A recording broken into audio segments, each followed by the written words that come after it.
Om Gyanathmirandasya Gyananjanam Shalakaya Chakshurunmilitavam Jena Tasmai Shri Gurave Namaha. Primeiramente, então, eu gostaria de dar início oferecendo as minhas mais humildes reverências aos pés de lótus do meu mais amado Gurudeva, Nittarila Pravishta Om Vishnupada, Paramahamsa Parivraja Kacharya Stotara Sata Srimad Shila Bhaktivedanta Narayana Goswami Maharaj. E também a todos os mestres do passado, presente e do futuro.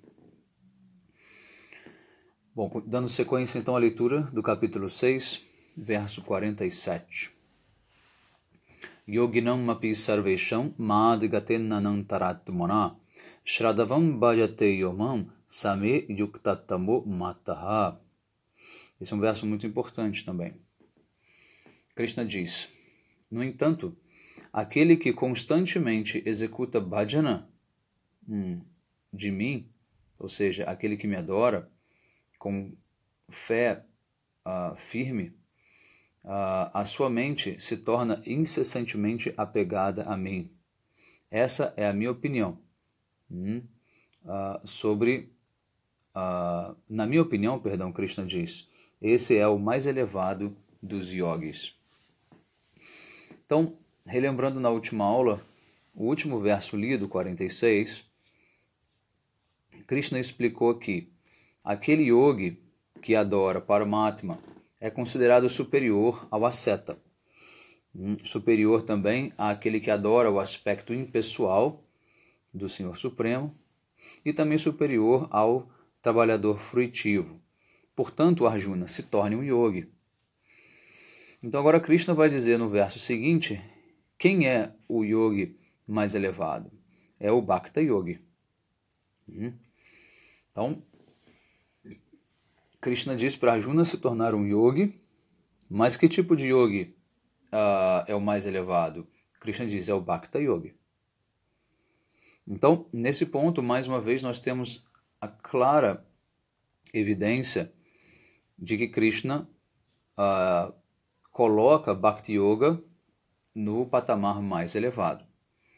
Tá? O Bhagavad Gita inteiro é simplesmente uma explicação de como o Bhakti Yoga é superior a todas as demais yogas. Muita gente pode até querer discordar disso, sem nenhum problema. Não há nenhum tipo de debate, né, que vá ser feito em relação a isso, mas o que não pode ser feito é pessoas utilizarem a mensagem do Gita, né, de maneira distorcida. Pode ser que em várias linhas de pensamento alguém discorde de que Bhakti Yoga seja o mais elevado. Quanto a isso, eu não tenho nenhum tipo de oposição. Mas o que nós não podemos permitir é que as pessoas utilizem o Bhagavad Gita como um meio, né, de fundamentar, né, qualquer opinião diferente da de Krishna. Então Krishna diz claramente, né, Yo mam same yuktatamo mataha, ou seja, na minha opinião, este é o melhor de todos os yogis. Ele é o topmost de todos os yogis. E quem é? É o Bhakta Yogi.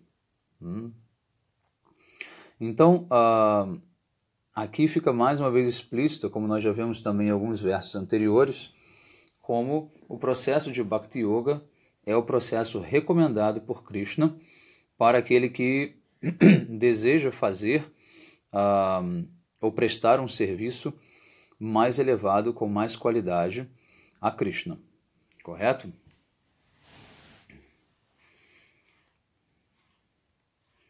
Bom, então aqui termina o capítulo 6. Né? Neste capítulo 6, nós então chegamos à conclusão, né, juntamente com as palavras de Krishna, de que o Bhakta Yogi é o yogi mais elevado na opinião de Krishna. Correto? Então é interessante nós sabermos que existem uma série de traduções do Bhagavad Gita, mais de 700, tá? Traduções com comentários. E talvez 99,9% de todas elas sejam especulações, né? O autor tenta colocar a própria visão dele, a própria opinião dele no meio da explicação, e ele simplesmente desconsidera o que Krishna diz com todas as letras, no caso, né? Então o fato é que quando Srila Prabhupada, A.C. Bhaktivedanta Swami, ele veio para o Ocidente, ele publicou a sua versão do Bhagavad Gita, mas que na verdade não era a sua de fato, mas sim a de Krishna. Portanto, ele deu o título do Bhagavad Gita dele como o Bhagavad Gita como ele é. O Bhagavad Gita as it is. Ou seja, sem nenhuma interferência do que seria a opinião de Srila Prabhupada, né, ele simplesmente explica o que Krishna diz literalmente, né? Como, por exemplo, neste verso. Krishna claramente diz que dentre todos os yogis, o mais elevado é o Bhakta Yogi. Não tem como a gente querer dizer que Krishna teve uma segunda intenção, ou ele quis dizer outra coisa, ou na verdade tem algum outro verso que vai contradizer. Na verdade, não. Então, o Gita ele tem uma linha. O Gita ele é da linha de Bhakti Yoga, ele não pertence a nenhuma outra linha. Apesar de Krishna falar de outras yogas no Bhagavad Gita, o mais importante compreender é que ele está dizendo que as outras yogas pertencem a Bhakti Yoga. Todas estão dentro de Bhakti Yoga de alguma forma ou de outra. Às vezes não inteiramente, mas com certeza parcialmente. Bom, então vamos ao capítulo 7. Vijnana Yoga. O yoga através da realização do conhecimento transcendental. Verso 1. Shri Bhagavam Uvacha Mai Asakta Manapartha Jogam Junjam Madashraya Asam Sayam Samagramam Jata Gyayasita Shrinu. Shri Bhagavam disse, Bhagavam é Krishna. A palavra Bhagavam significa aquele que é dotado das maiores opulências, né, dos maiores poderes. Então ele é Deus. Quem é chamado de Bhagavam é Deus. Então Krishna diz, ó Partha, agora ouça como você poderá me conhecer, né, completamente através do processo de Bhakti Yoga, com a sua mente apegada a mim, se abrigando completamente em mim, exclusivamente, e ficando livre de todas as dúvidas. Então agora começa Vijnana, ou seja, Vijnana significa o conhecimento transcendental, que em outras palavras é Bhakti Yoga. Bhakti Yoga é o conhecimento transcendental. Lembra que eu expliquei para vocês que os primeiros 6 capítulos do Gita se referiam a Karma Yoga, e agora os 6 capítulos do meio a Bhakti Yoga e os últimos 6 a Jnana Yoga. Correto? Então agora a gente vai entrar na parte de Bhakti Yoga. Tá? Já desde esse primeiro verso, Krishna já vai explicar para Arjuna. Né? Agora me ouça, né? De que maneira você pode me conhecer através da prática de Bhakti Yoga, né? Com a sua mente sempre apegada a mim, se abrigando completamente em mim e ficando livre de todas as dúvidas. Bom, verso 2. Krishna continua dizendo, eu irei falar sobre este conhecimento para você de maneira completa, através do qual você poderá obter a sua realização. Quando você entender isso, não haverá mais nada, né, neste mundo a ser conhecido. Ou seja, quando a gente entende a ciência de Bhakti Yoga, então não existe mais nada, nenhuma verdade superior a ser conhecida. Bhakti Yoga é o ápice de todo conhecimento e prática espiritual. Isso é muito importante da gente entender. E Bhakti Yoga, né, é dividido em vários processos. Aqui Srila Gurudeva ele explica no comentário, né, que Bhakti significa Nirguna Bhakti, ou seja, a adoração ao Senhor Supremo é Nirguna, que significa que não está sujeito aos 3 modos da natureza material, Sattva, Rajas e Tamas. Nirguna significa que ela está além da condição material, ou seja, a devoção ao Senhor Supremo não depende de nenhuma condição do mundo material para existir. Correto? E ela tem diferentes estágios, que começa com Shraddha, que é a fé. Você começa praticando Bhakti Yoga, desenvolvendo fé, tá, nos ensinamentos, fé no processo, fé de que Krishna é o Senhor Supremo, fé de que você, ao seguir este processo, vai obter, né, um sucesso. Tá? E você precisa agora dar início a este processo recebendo as instruções de um guru.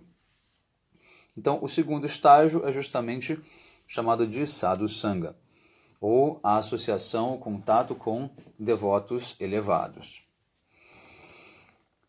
Em associação, sob a orientação desse mestre espiritual elevado, você entra no terceiro estágio, que é chamado de Bhajana Kriya, ou seja, você vai adotar o processo da devoção com os seus diferentes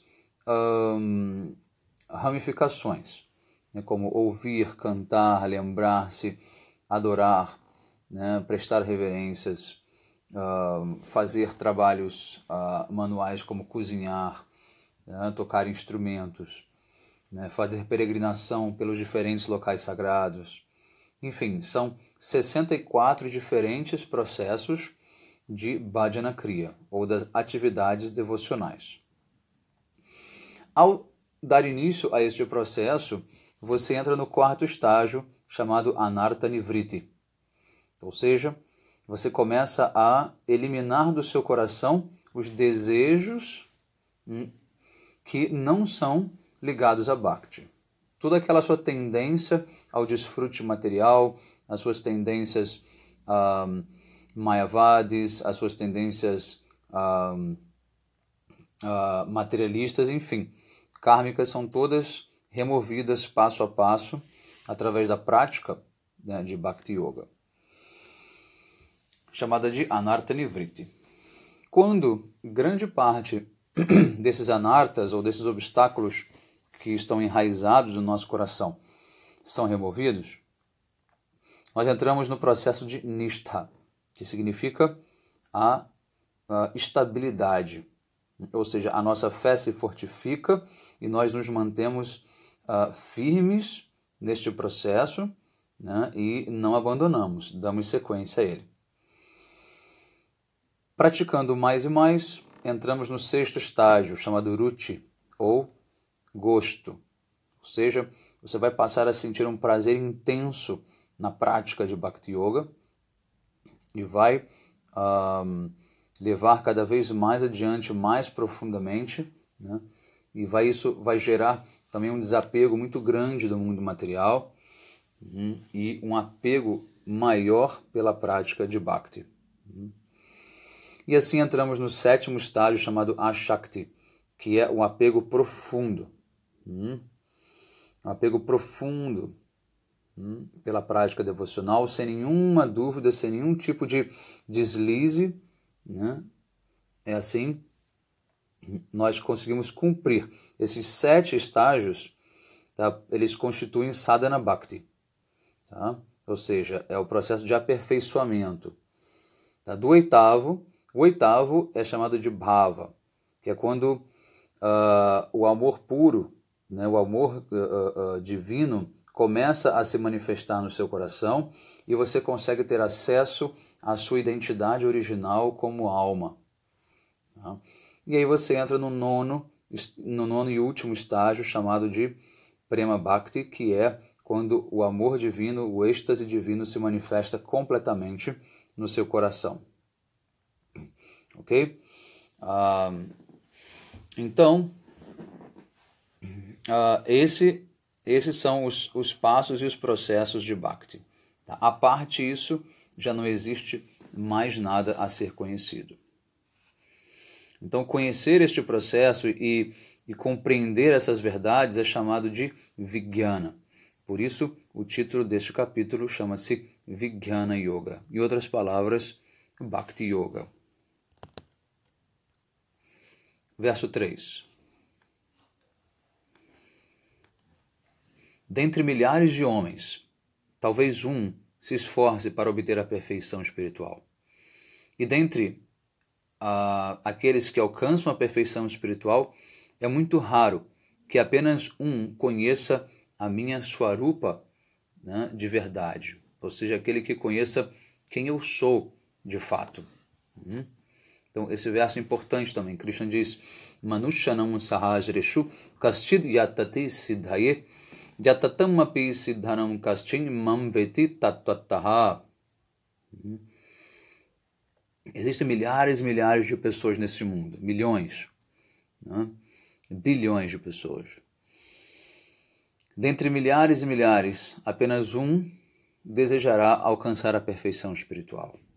E dentre os, talvez, centenas que alcançam essa perfeição espiritual, raríssimos são aqueles que de fato conhecem a minha Swarupa. Krishna diz, ou seja, de fato, são pouquíssimos aqueles que conseguem me conhecer, né, na minha forma original como Krishna.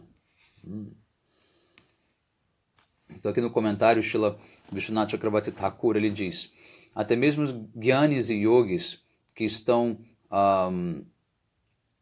que tenham manifestado os sintomas, né, descritos nos capítulos anteriores, né, ou seja, através de Jnana ou de Karma Yoga, não necessariamente, né, eles têm o conhecimento de quem eu sou.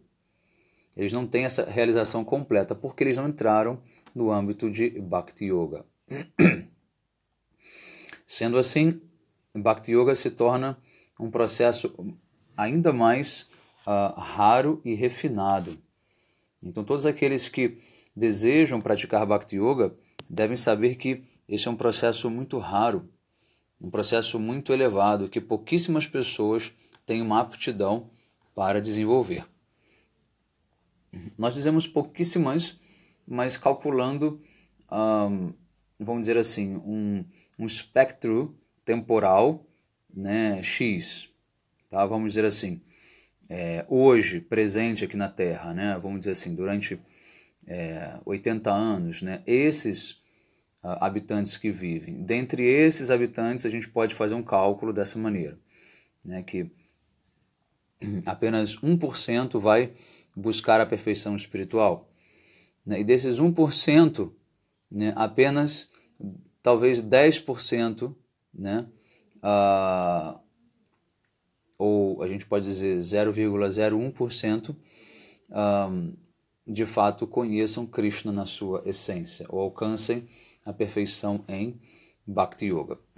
Mas é claro que se você joga isso para uma extensão de tempo maior, você vai ter mais gente. Não é que necessariamente sempre são poucas pessoas. E além disso, como eu expliquei anteriormente, sabendo que a alma ela necessariamente tem uma relação intrínseca com Deus, com Krishna, o caminho de karma, de jnana ou de qualquer outra yoga, ele é apenas temporário, porque ele vai levar você a, em alguma vida no futuro, ter que praticar Bhakti Yoga para realizar a sua alma de fato. Karma Yoga não é uma realização final. Isso que a gente tem que deixar bem claro. Não é que há a opção de escolher entre Karma Yoga ou Bhakti Yoga, não. Aqueles que fazem Karma Yoga é porque ainda não conseguem fazer Bhakti Yoga. É muito importante ter essa compreensão. Não é que existem opções que vão nos conceder a perfeição completa, né, ao segui-las. Não. A perfeição de uma leva para a prática da posterior, da mais elevada. Krishna diz claramente: a prática perfeita de Karma Yoga te leva à prática de Jnana Yoga. A prática de Jnana Yoga perfeita vai te levar à prática de Vijnana Yoga ou de Bhakti Yoga. Tá? E além de Bhakti, já não há mais nada. Correto? Bhakti é de fato, então, o ponto mais elevado e é de fato a yoga principal, porque é aquela que estabelece uma relação de serviço e amor com o Senhor Supremo. E as demais yogas estão presentes dentro de Bhakti Yoga. Verso 4. A minha energia externa material tem 8 divisões, Krishna diz. É a terra, a água, o fogo, o ar, o éter, a mente, a inteligência e o falso ego. Então, a energia material de Krishna é dividida nessas 8 diferentes substâncias. Tá? Terra, água, fogo, ar, éter, mente, inteligência e falso ego. Verso 5. Ó poderoso Arjuna, você deve saber que a minha energia externa, né, Maya Shakti, que consiste dessas 8 divisões, é inferior, é uma energia inferior. Mas existe uma outra potência minha chamada de Jiva, ou alma, que é superior a esta, né, e que aceita este mundo material, ou seja, vem a este mundo material com o propósito de desfrutar dos frutos de suas ações. Então, Krishna tem, na verdade, uma energia principal chamada Swarupa Shakti, ok? Que é a energia uniforme dele, unificada dele.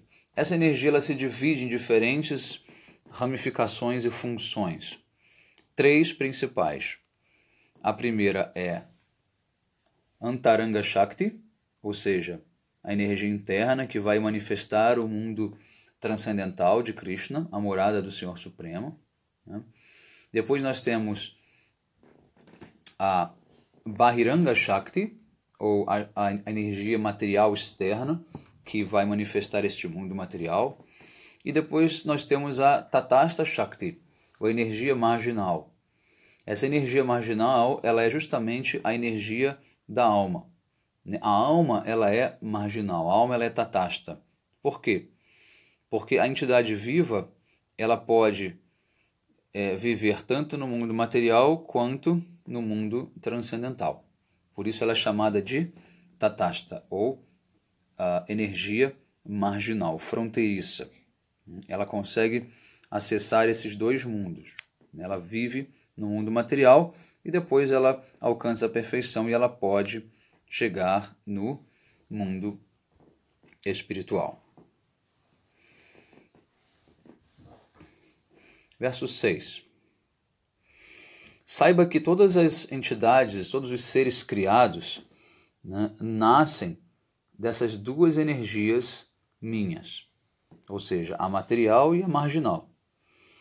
Apenas eu sou a causa de toda a criação e destruição dos universos materiais, ou da inteira manifestação cósmica.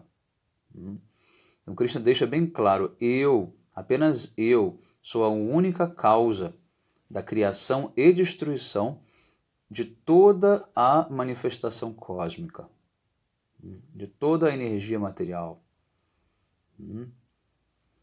E a alma, ela nasce da união dessas 2 energias, Jiva Shakti, ou Tatastha Shakti, e Maya Shakti. A energia material junto com a energia marginal. Então elas dão origem, né, à alma, correto? Gravem bem essas informações, é muito importante nós sabermos sobre esses tópicos com bastante propriedade, com bastante especificidade. Né? Verso 7. Ó conquistador de riquezas, Dhananjaya, não há nada superior a mim, Krishna diz. A criação inteira depende de mim, assim como joias, pérolas, que estão ensartadas num cordão. Um verso importante também, famoso do Gita. Mata parataram nanyad kinchidasti dhananjaya mayi sarvam idam protam sutre mani ganaiva. Novamente Krishna diz, não há nada superior a mim. Não há nada superior a mim. E toda a criação depende de mim, assim como pérolas estão ensartadas no fio, né, do colar. Quando você tem um colar de pérolas, você vê apenas as pérolas juntinhas, você não vê o fio, né? O fio passa por dentro dessas pérolas e você tem a impressão de que as pérolas estão ali unidas, né, por elas mesmas. É uma ilusão isso. Mas Krishna diz, quando você olha para essa criação, quando você olha para tudo, né, que está manifestado, você acha que não há nenhum tipo de ligação sutil entre esses objetos. Mas na verdade existe, sou eu. É a minha energia que faz com que tudo possa estar unido e em harmonia, assim como um colar de pérolas. Verso 8. Ó filho de Kunti, eu sou o sabor da água, eu sou o brilho da lua e do sol, eu sou a sílaba Om em todos os mantras védicos, eu sou o som do éter, eu sou a habilidade no homem. Agora, Krishna vai começar a fazer a descrição daquilo que ele representa ou aquilo que representa ele na manifestação cósmica, ou seja, tudo aquilo que é sutil, tudo aquilo que é fundamental, tudo aquilo que é essencial, Krishna vai dizer, eu sou isso, ou seja, se não fosse isso, tal coisa não existiria, né? Ou se não fosse isso,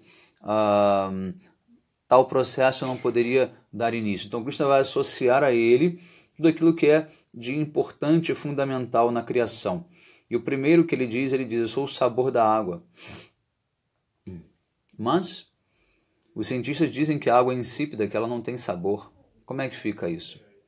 Justamente porque Krishna é este elemento sutil dentro de alguma coisa que parece não ter sabor, mas tem de fato. A água tem sabor de água, né? É muito sutil, mas é. Né? Se você prova a água, você sabe que é água, correto? A água não é insípida. Então Krishna diz, eu sou o sabor da água. Eu sou o brilho do sol e da lua. Eu sou a sílaba Om de todos os mantras védicos. O que significa o Om? Muita gente faz uma série de interpretações e especulações sobre o sentido do Om, mas basicamente não lê nos próprios Vedas o que os Vedas explicam sobre o Om. O Om ele é composto de 3 letras, A, U e M, correto? Então, A significa Krishna. Mais adiante, Krishna vai dizer, eu sou a letra A. U significa a potência de Krishna, Radha. E M significa todas as entidades vivas, todas as almas. Tá? Então, esses são os 3 significados da palavra Om, que, na verdade, juntos significam o quê? Tudo que existe, todo o sentido da existência é a união das almas com o casal divino, Radha e Krishna. Então, isso está explicado nos Upanishads, correto? E Krishna depois continua dizendo, eu sou o som do éter. Por que o som do éter? Porque o éter ele é o primeiro elemento criado por Krishna. Tá? E ele permeia esse éter com um som. Né? O mantra Om, né? A vibração Om, vai permear este éter, né? E vai dar início à criação do mundo. Né? Esse Om, ele é o som que está no éter, que Krishna diz, eu sou o som no éter. E qual é esse som no éter? É o Om. Tá? E através do Om é que ele cria. E através do som é gerado o primeiro sentido, que é o da audição. Tá? Na sequência, você tem a criação do ar, que é por onde esse som se propaga. Tá? E o elemento ar traz o segundo sentido, que é o sentido do tato.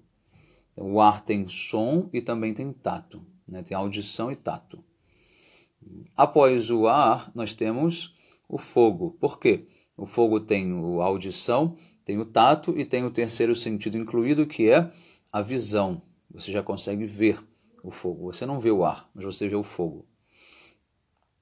Depois do fogo nós temos a água, que tem todos os 3 sentidos, mais o sentido do sabor.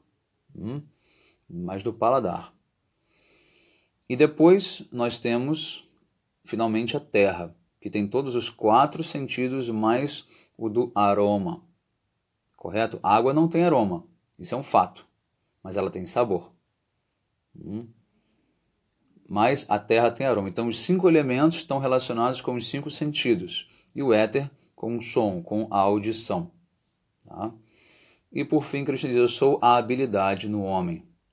Então, a capacidade que o homem tem, né, de fazer tudo com uma complexidade incrível é porque ele foi feito à imagem e semelhança de Krishna. Krishna não diz que ele tem a habilidade de qualquer outro animal ou de uma planta, porque eles pouco têm habilidades. Mas a habilidade do homem é um salto quântico para todas as demais espécies. E por quê? Porque só o homem foi feito à imagem e semelhança de Deus. Correto? Bom, vamos então encerrar hoje por aqui. Desejo a todos vocês um excelente dia e que fiquem em paz. Hare Krishna.